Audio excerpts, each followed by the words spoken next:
मेरी सखी मंगल गाओरी, धरती अंबर सजाओरी, उतरेगी आज मेरे पी की सवारी। बसपा सुप्रीमो मायावती के भतीजे आकाश आनंद की शादी बीते 26 मार्च को गुरुग्राम के एक रिसोर्ट में हुई थी। हालांकि इस शादी में केवल बीएसपी नेताओं को ही निमंत्रण दिया गया था। उसके अगले ही दिन आकाश आनंद और उनकी पत्नी डॉक्टर प्रज्ञा की एक साथ कुछ तस्वीरें भी आई थी। लेकिन अब खुद आकाश आनंद ने एक वीडियो सोशल मीडिया प्लेटफॉर्म पर शेयर किया है। आकाश आनंद ने अपने सोशल मीडिया अकाउंट पर अपने शादी का वीडियो शेयर किया है, जिसमें आकाश आनंद पत्नी डॉक्टर प्रज्ञा का हाथ थामे नजर आ रहे हैं। इस वीडियो को शेयर करते हुए उन्होंने कहा है, बड़ों के आशीर्वाद और अपनों के प्यार के साथ मैंने और प्रज्ञा ने अपने जीवन के नए सफर की शुरुआत की है। नमो बुद्धाय।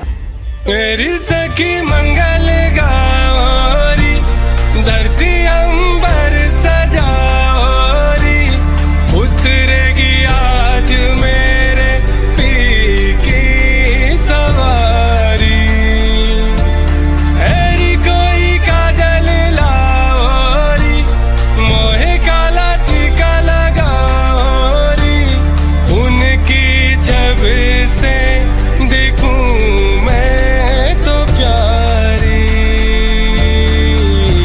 वीडियो में आकाश आनंद और डॉक्टर प्रज्ञा की शादी में मेहमानों का हुजूम भी दिखाई दे रहा है। शादी में मायावती अपने भतीजे आकाश आनंद और बहू प्रज्ञा को आशीर्वाद देते हुए भी नजर आ रही हैं। इसके अलावा वीडियो में आकाश आनंद के ससुर और प्रज्ञा के पिता अशोक सिद्धार्थ भी नजर आ रहे हैं। आकाश आनंद द्वारा शेयर किया गया यह वीडियो 1 मिनट और 24 सेकंड का है।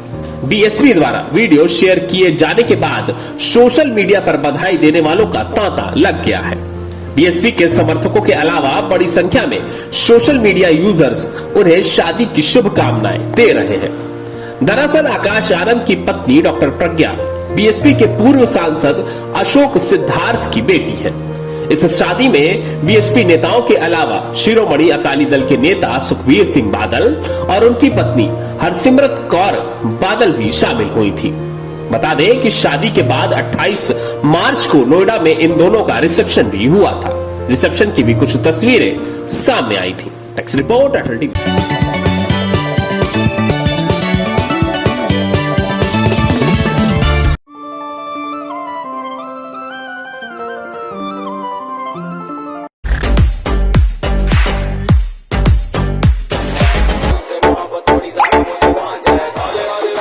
देश के धनी बिजनेसमैन में से एक अंबानी कल्चरल सेंटर का आगाज किया। इस आयोजन को मेजबानी रिलायंस फाउंडेशन की अध्यक्ष नीता अंबानी और उनकी बेटी ईशा अंबानी कर रही थी। जुड़ी हुई बड़ी हस्तियां इस कार्यक्रम में शिरकत करने पहुंची। इस कल्चरल प्रोग्राम में तमाम बॉलीवुड स्टार्स खूब सज धज कर आए थे। वहीं बॉलीवुड के बादशाह शाहरुख खान की पत्नी गौरी खान, बेटी सुहाना खान और बेटा आर्यन खान भी यहाँ खूब चमक धमक के साथ पहुंचे थे। वहीं बॉलीवुड के दबंग सलमान खान ने भी यहाँ अपने रौबदार अंदाज में शिरकत की। सलमान खान शाहरुख खान की फैमिली के साथ सलमान खान की केमिस्ट्री खूब जच रही थी। सलमान खान ने दोस्त शाहरुख खान की गैर मौजूदगी में उनके परिवार संग तस्वीरें क्लिक कराई। शाहरुख खान की फैमिली के साथ सलमान खान की केमिस्ट्री खूब जच रही थी। सलमान खान ब्लैक सूट, गौरी खान हल्की पीच रंग की ड्रेस, सुहाना खान ने लाल रंग और ऑफ शोल्डर ड्रेस और आर्यन खान ने काली पैंट पर फ्रंट ओपन ब्लेजर पहन रखा था। इन सभी ने कैमरे के सामने जमकर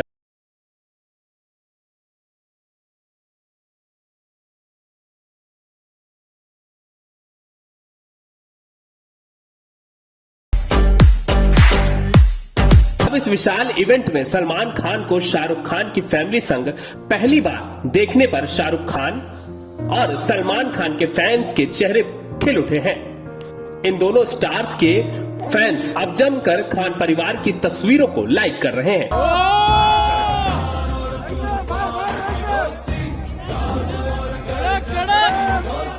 वहीं सलमान खान के फैंस सबसे ज्यादा खुश हैं और वो सलमान खान का शाहरुख खान की फैमिली के प्रति इतना शानदार जेस्चर देखकर हैप्पी हैं। डेस्क रिपोर्ट, अटल टीवी।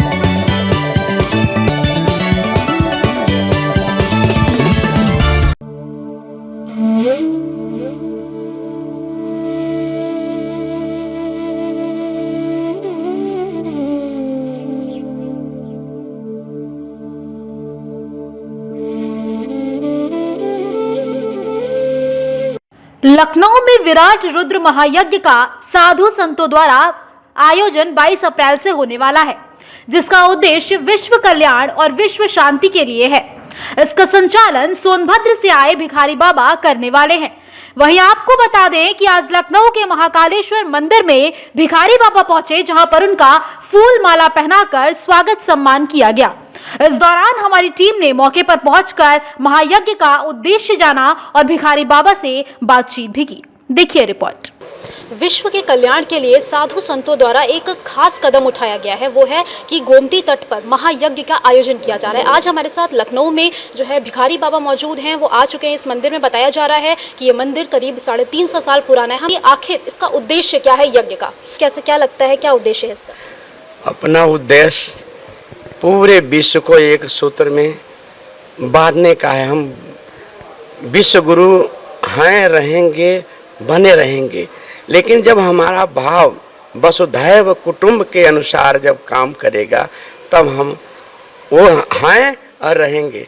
और अपना जगह जगह पर जंगल में, पहाड़ों में और आश्रम में जा जा करके सबसे वंदन करते हैं कि आज इस हम रूपी संसार में इतना अंधकार हो गया है कि इस अंधकार को समाप्त करने के लिए हम अपने सनातन सत्य सनातन रूपी संस्कार के द्वारा हम पूरे जगत को जोड़कर जड़ी बूटियों के द्वारा हवन करा करके हम पूरे रोगों से निदान करेंगे। ये जड़ी बूटी की यज्ञ आज से नहीं, लगभग 1982 से सेवक भिखारी बाबा करा रहा है। उससे यहाँ तत्काल आप लोग प्रभाव देखेंगे। जिस समय हमारे यजमान आहुति करना चालू करेंगे तो वहाँ का वातावरण आज और उस समय का कैसा रहेगा। तो हम पूरे भारत के संत सम्राटों से कहते हैं, पहले भी कह चुके हैं, आज भी, कि हे संत सम्राट, आपको ये भिखारी बाबा अनपढ़ और गवार है, लेकिन गुरुओं से कृपा मिला है। उनकी वाणी बता रहा हूँ कि आप कभी भी यह जौ और चावल अपने यज्ञ में कभी न जलाएं, क्योंकि चावल जलने से कुछ प्रकृति को मिल नहीं रहा है। ये कई बार हमारा योग किया गया। और यह जौ तो खाने के लिए, तमाम रोगों के निदान के लिए है। आज जौ देखने को नहीं मिला। अगर जलाना है तो जंगल की जड़ी बूटियों के द्वारा यज्ञ को करें और यज्ञ का करने से पूरे रोगों का निदान करें और आपस में समन्वय बनाए रखें।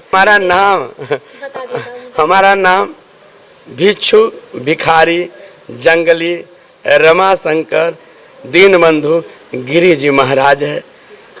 और ये भिखारी बाबा जब से गुरु की कृपा मिली, जैसे हमने बताया, जगत गुरु शंकराचार्य जी 1968 में विंध्याचल में यज्ञ करा रहे थे, तो दूर से उनकी वाणी मिली कि सत्य बड़ा कठिन है, लेकिन सत्य पर चलने वालों के लिए वो कठिनाई नहीं, आसान हो जाता है। तो आज वही स्थितियाँ इस भिखारी बाबा को लखनऊ लखनपुर में कोई जानने वाला नहीं था, लेकिन हमारे हिमांशु जी भैया इस भिखारी बाबा को मिलने के बाद आज यहाँ महाकालेश्वर दरबार के देवेंद्र सरकार से भी मुलाकात हुआ। उनके दर्शन से भिखारी बाबा धन्य हुआ। और इनके भी सानिध्य में भिखारी बाबा तो केवल पहल कर रहा है, सानिध्य पूरे लखनऊ का होगा, जन जन का इसमें आशीर्वाद होगा। कोई मन से करे, कोई तन से करे, और कोई एक एक दिन का भंडारा करे, क्योंकि भंडारा भी यज्ञ का दूसरा स्वरूप है। और जब यज्ञ में भंडारा नहीं हुआ, और भंडारा सबका हो, थोड़ा हो, लेकिन सब प्रसाद ले, तब तो आनंद है। और सबको समन्वय करके जोड़ा जाए। और इस यज्ञ में हमारे केवल उनसे बंधन होता है कि आप भी आहुति कर सकते हैं। कोई भी इस यज्ञ में आहुति करेगा, लेकिन हमारे आचार्य भगवान के नियम का केवल पालन करना होगा। बाबा, अब तक आप कितने यज्ञ करा चुके हैं लमसम? अब गणना नहीं बेटा, किस भिखारी बाबा ने कितना यज्ञ कराया। अब बोलो, हमारा ये राजधानी में भिखारी बाबा, अयोध्या में यज्ञ हुआ, चित्रकूट में हुआ, काशी में हुआ, और ये महाकुंभों में हुआ। और इस महायज्ञ के साथ साथ गरीब आदिवासी वनवासी कन्याओं का विवाह हुआ। आप इसमें देख सकते हैं कि हमारे मीडिया के महान भाव ही भिखारी बाबा को चलने का आदेश देते हैं, तो 5000 आदिवासी गरीब कन्याओं के से ज़्यादा विवाह हो चुके। इस कार्यक्रम में भी लास्ट में आदिवासी वनवासी गरीब कन्याओं का विवाह यहाँ भी इस माता गोमती के तट पर भी होगा। ये हमारे हृदय का संकल्प है। अब संख्या नहीं कितना होगा, लेकिन होगा पुणाहुति के दिन। बहुत शुक्रिया। देखिए, हमारे साथ जो है भिखारी बाबा जुड़े होते हैं, उन्होंने आपको बताया कि कितना उन्होंने अब तक जो है यज्ञ करवाया है, क्या उनका उद्देश्य है यज्ञ को लेकर, पूरी जानकारी इन्होंने दे दी है आपको, और कितनी कन्याओं का इन्होंने विवाह कराया है, गरीब कन्याओं का, वो भी बता दिया है।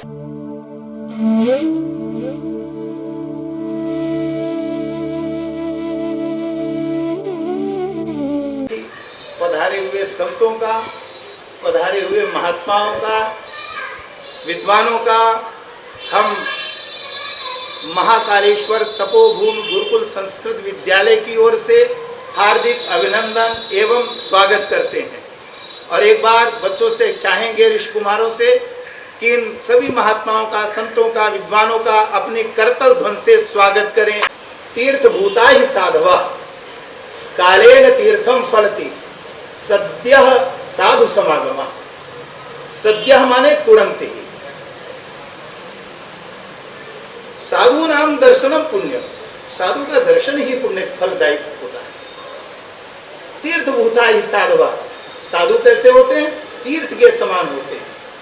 तीर्थ तो समय आने पर फल देते हैं, और साधु तत्काल फल प्रदान करने वाले होते हैं। इसलिए ऐसे संत का अभिनंदन वंदन करना बनता ही है। अभी हमारे हृदय स्थल में विराजे हिमांशु अवस्थी जी ने बताया कि यहाँ विराट रुद्र महायज्ञ का एक आयोजन होने जा रहा है, जिसके सूत्रधार हैं पूज्य स्वामी श्री देवेंद्रानंद सरस्वती जी महाराज एवं साथ में विराजमान पूज्य भिखारी बाबा जी। यज्ञ करने से ही सृष्टि की संरचना और सुरक्षा संभव है, क्योंकि यज्ञ भगवान का विराट रूप है। मैं डॉक्टर सप्तर्षि मिश्र, महाकालेश्वर गुरुकुल तपोभूमि संस्कृत विद्यालय से, जो महाराज जी यज्ञ की बात कर रहे हैं, यज्ञ का उद्देश्य है मानव का कल्याण। यज्ञ का उद्देश्य है स्वरोजगार, स्वावलंबन, पर्यावरण की शुद्धि। सर्वप्रथम जब यज्ञ में विशेष आहुतियाँ पड़ेंगी, जैसे वनौषधियाँ, जड़ी बूटियाँ, जब आहुतियाँ दी जाएंगी तो निश्चित जानिए जो धुआं निकलेगा उससे वातावरण शुद्ध होगा, और यही पर्यावरण की शुद्धि का प्रमाण होगा। तो पर्यावरण की शुद्धि, और इस यज्ञ से स्वावलंबन जगेगा। जैसे विद्यार्थी परीक्षा में फेल हो जाते हैं, आत्महत्या जैसा कदम उठा लेते हैं, यदि यज्ञ भगवान के दर्शन करेंगे और परिक्रमा करेंगे तो निश्चित जानिए उनके नंबर ज़्यादा ही आएंगे, इसमें संदेह नहीं। यज्ञ नारायण रूप है। यज्ञ स्वावलंबन, पर्यावरण की शुद्धि, स्वरोजगार, और स्वरोजगार की उनके मन में कामना जगेगी। जैसे कुछ नहीं करते हैं तो एक ऐसी कामना जगेगी कि मैं कुछ कर सकूं। भगवान से प्रार्थना करते हैं, प्रकृति का संरक्षण, प्रकृति का सुरक्षा, यह यज्ञ का उद्देश्य है। और विश्व कल्याण की कामना से हमारा कल्याण हो, इनका कल्याण हो, ऐसा नहीं है। पूरे विश्व का, संपूर्ण विश्व का कल्याण हो, ये हमारी भावना है। और इसी भावना के साथ, इसी संकल्प के साथ हम यह विराट रुद्र यज्ञ महायज्ञ करने जा रहे हैं। इसमें हमारा सहयोग रहेगा। इन्हीं शब्दों के साथ परम सौभाग्य का विषय है कि आज हम लोगों के मध्य में भिखारी बाबा जी उपस्थित हैं, जिनकी बड़ी इच्छा थी कि लखनऊ में गोमती तट के किनारे विराट रुद्र महायज्ञ का आयोजन किया जाए। भिखारी बाबा ने आदेश दिया कि यहाँ पर यज्ञ संपन्न होना है, इसकी व्यवस्था आप लोगों को देखनी है। उसी क्रम में आज भिखारी बाबा जी को महाकालेश्वर मंदिर में लेके आए हैं। देवेंद्रानंद सरस्वती जी महाराज जी से आज भेंट कराई है और यज्ञ की पूरी प्रामाणिकता और भव्यता के साथ हो, उसके लिए हम सभी लोग प्रयासरत हैं। और मैं निवेदन करना चाहूँगा सभी लोगों से कि इस यज्ञ में बढ़ चढ़ के लोग हिस्सा लें। प्रकृति की रक्षा के लिए, मानव कल्याण के लिए, भारत को विश्वगुरु बनाने के लिए इस यज्ञ का आयोजन किया गया है। इसकी सफलता इन महापुरुषों के आशीर्वाद से संपन्न होगी और लोगों के सहयोग से इस यज्ञ को भव्य रूप दिया जा रहा है। आप सभी लोग 22 से 30 के मध्य झूलेलाल वाटिका आदि शंकराचार्य आश्रम में यह कार्यक्रम संपन्न होगा। आप लोग ज़्यादा से ज़्यादा संख्या में इसमें भागीदारी होकर पुण्य के लाभ बने प्राप्त करें। विश्व के कल्याण के लिए, विश्व की शांति के लिए जो महायज्ञ कराया जा रहा है, आप उसमें शामिल होइए और अपनी जो है यज्ञ में जो है अपनी उपस्थिति दीजिए। कैमरा पर्सन सनी के साथ मैं श्रुति शुक्ला, अटल टीवी, लखनऊ।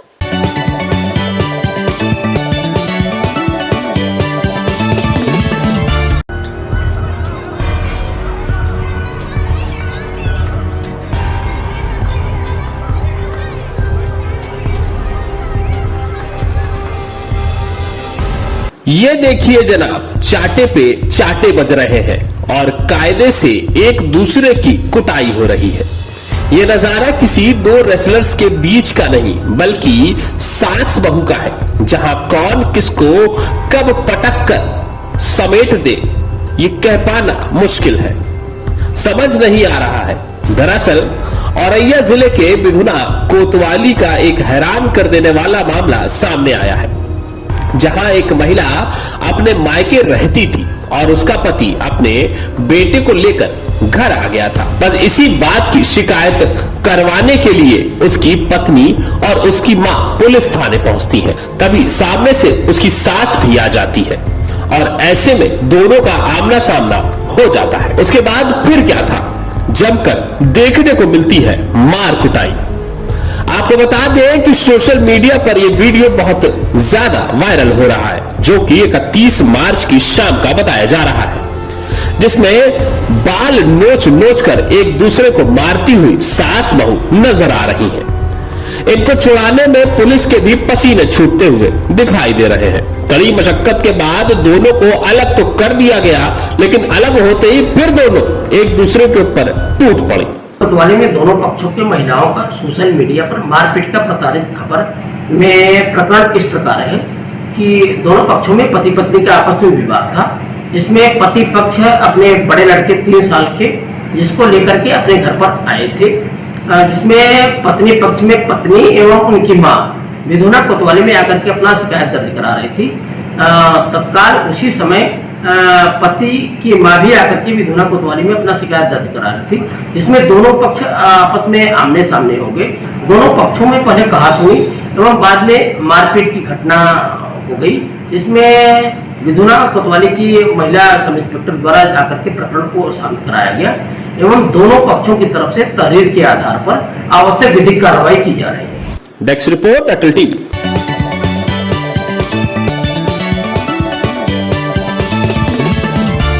लोग टीवी पर, रेडियो पर जौन जौन जहां जेकरा के मौका मिला था वो बैठल बाड़ा नहीं सुने खातिर कि कैसे आज धोनी भैया मरियन छक्का। भोजपुरी फिल्म इंडस्ट्री के सुपरस्टार रवि किशन, जो कि अपने बेहतरीन अभिनय के लिए जाने जाते हैं, उन्होंने इस बार आईपीएल 2023 के पहले मैच में अपनी कमेंट्री से गर्दा उड़ा दिया है।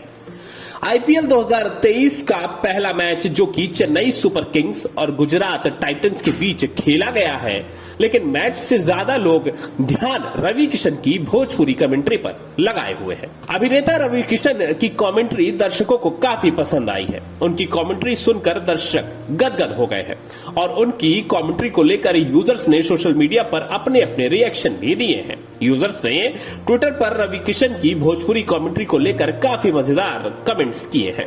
रवि किशन की भोजपुरी कमेंट्री पर एक यूजर ने कमेंट करते हुए लिखा है, रवि किशन की आनंद देने वाली भोजपुरी कमेंट्री, जब आप भोजपुरी कमेंट्री करवा रहे हो तो आपको रवि किशन जैसे ही कमेंटेटर की आवश्यकता है। वहीं एक दूसरे यूजर ने कमेंट करते हुए लिखा है, भोजपुरी में रवि किशन की कमेंट्री और धोनी का 6 टोटल फायर। बता दें कि ऐसा पहली बार हो रहा है कि आईपीएल में रवि किशन ने भोजपुरी में कमेंट्री की है। इस साल के आईपीएल में रवि किशन और कई मैचों में भी भोजपुरी कमेंट्री करते हुए नजर आएंगे। नेक्स्ट रिपोर्ट अटल टीवी।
हम सबका पारिवारिक रिश्ता था। कितनी भी कठिन परिस्थितियां रही हों, बाबूजी ने कभी भी अपना धैर्य नहीं खोया। हर परिस्थिति में सकारात्मक रास्ता निकालना और उस समस्या का निदान करना उनके जीवन का हिस्सा बन गया था। अभी जिस पुस्तक का विमोचन हुआ है अनथक, उसके कुछ पन्ने हम पलट रहे थे। बाबूजी पीजीआई के गवर्निंग काउंसिल के मेंबर थे, लेकिन पीजीआई जाते वक्त कभी भी वहां के प्रशासन को इन्फॉर्म नहीं करते थे। अचानक पहुंचते थे, व्यवस्था को देखते थे और कहते थे कि उनको बता करके वहां की व्यवस्था में हम बाधा न बन करके उस व्यवस्था में सहयोगी की भूमिका में रहेंगे। बीते दिनों राष्ट्रीय स्वयंसेवक संघ के सहकार्यवाहक दत्तात्रेय होसबोले ने इंदिरा गांधी प्रतिष्ठान में स्वर्गीय रामनिवास जैन की स्मृति में प्रकाशित पुस्तक अंतक पथिक का लोकार्पण किया।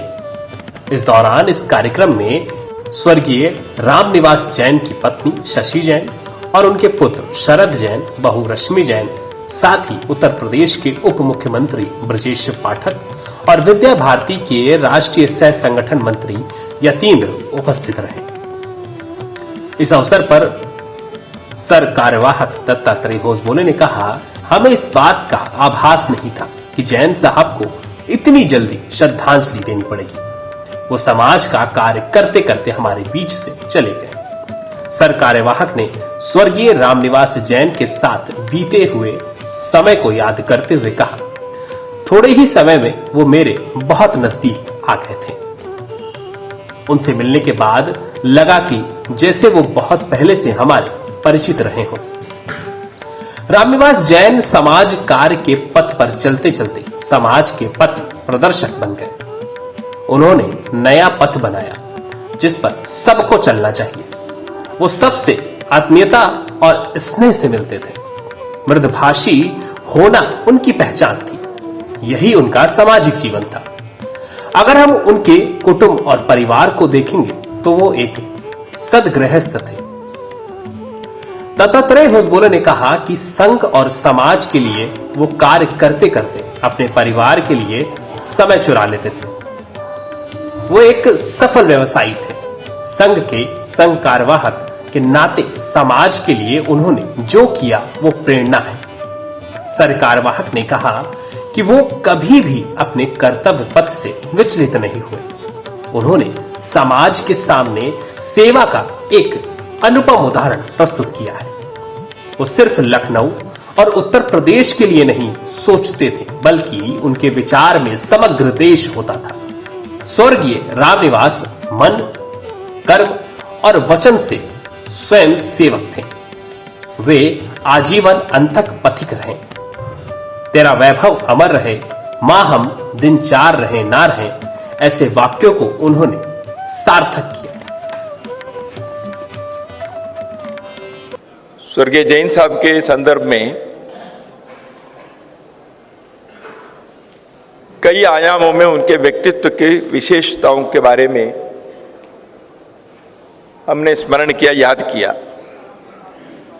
मैं समझता हूँ यहाँ उपस्थित प्रत्येक व्यक्ति किसी न किसी रूप से जैन साहब से संपर्क में आए होंगे, उनके व्यक्तित्व को हमने सब जानते ही होंगे।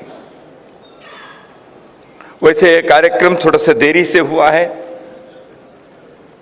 2020 के मार्च में 5 तारीख को श्री रामनिवास जैन जी का स्वर्गवास हो गया। हम सभी संघ के देश भर के कार्यकर्ता बंगलुरु में प्रतिनिधि सभा के लिए उस तरफ जा रहे थे। कुछ लोग पहुंचे थे, मैं वहां पहुंचा ही था,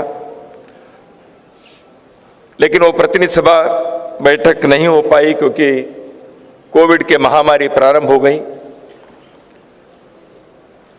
तो इसलिए लॉकडाउन हो गया। इसलिए जैन साहब के निधन होने के पश्चात उनके अंत्येष्टि में हम में से कई लोग भाग नहीं ले पाए और बाद में भी काफी समय तक उनके घर पे भी जाना संभव नहीं हुआ, लॉकडाउन हो गया। समाज कार्य के पथ पर चलते चलते वो चले गए, वो अनथक पथिक रहे। इसलिए पुस्तक के जो नाम है, शीर्षक है, बहुत ही सार्थक है। वो पथिक अनथक भी रहे और निरंतर चलने वाले रहे और पथ पर चलते चलते वो स्वयं पथ बन गए और दूसरों के लिए पथ प्रदर्शन करने वाले जैसे बन गए। यह रामनिवास जी की विशेषता है।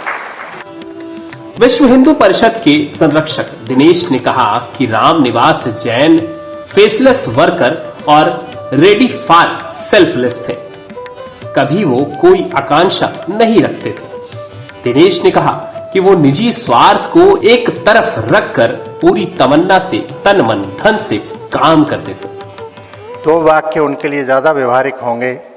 एक, फेसलेस वर्कर, काम सब करता था लेकिन चेहरा सामने नहीं आता था।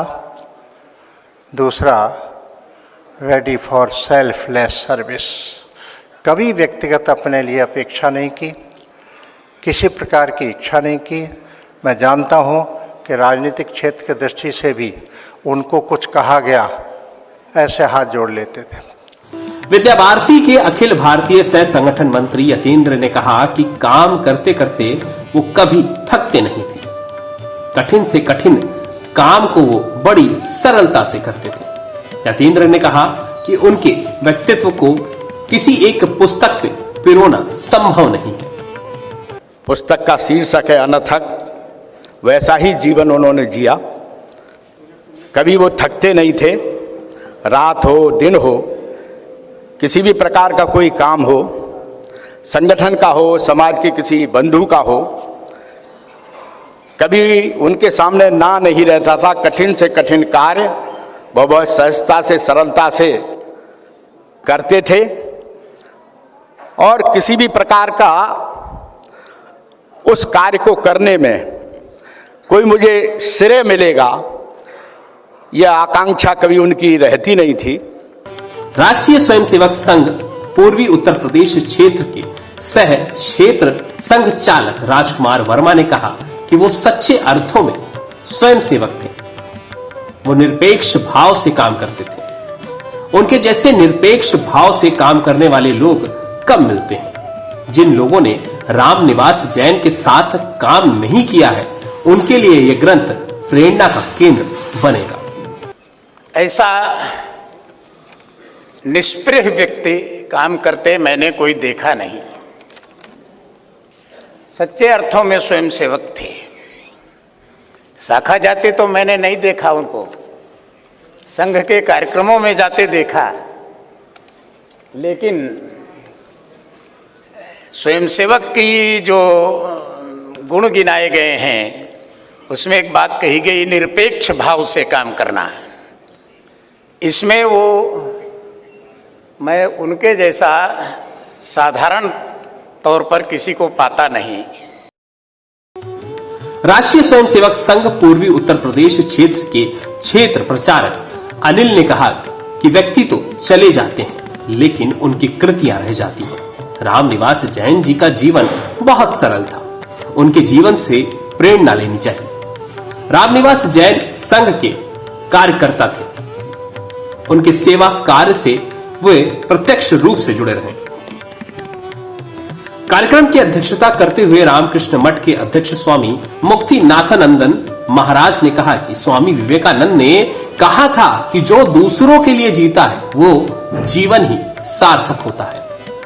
ऐसे ही थे स्वर्गीय रामनिवास जैन, जिन्होंने अपना जीवन समाज को समर्पित कर दिया। रामनिवास जैन का नाम सार्थक है। सचमुच श्री राम उनके हृदय में आपने निवास बना लिया था, इसलिए ही उनका शारीरिक प्रस्थान के उपरांत हम उनके कार्यक्रम के लिए यहाँ पर एकत्रित हुए। स्वामी विवेकानंद कहते हैं वही जीते हैं जो औरों के लिए जीते हैं, बाकी सब मृतक है। रामनिवास जैन जी शारीरिक रूप से मृत है लेकिन वो अभी भी जीवित है। कार्यक्रम का संचालन सूचना आयुक्त सुभाष सिंह ने किया। इस अवसर पर पूर्व क्षेत्र प्रचारक शिव नारायण, विश्व हिंदू परिषद के क्षेत्र संगठन मंत्री गजेंद्र, अवध प्रांत के प्रांत प्रचारक कौशल, सह प्रांत प्रचारक मनोज, उच्च शिक्षा मंत्री योगेंद्र उपाध्याय, कृषि मंत्री सूर्य प्रताप शाही, महिला कल्याण मंत्री बेबी रानी मौर्य, परिवहन मंत्री दयाशंकर सिंह प्रमुख रूप से उपस्थित रहे। टेक्स रिपोर्ट अटल टीवी।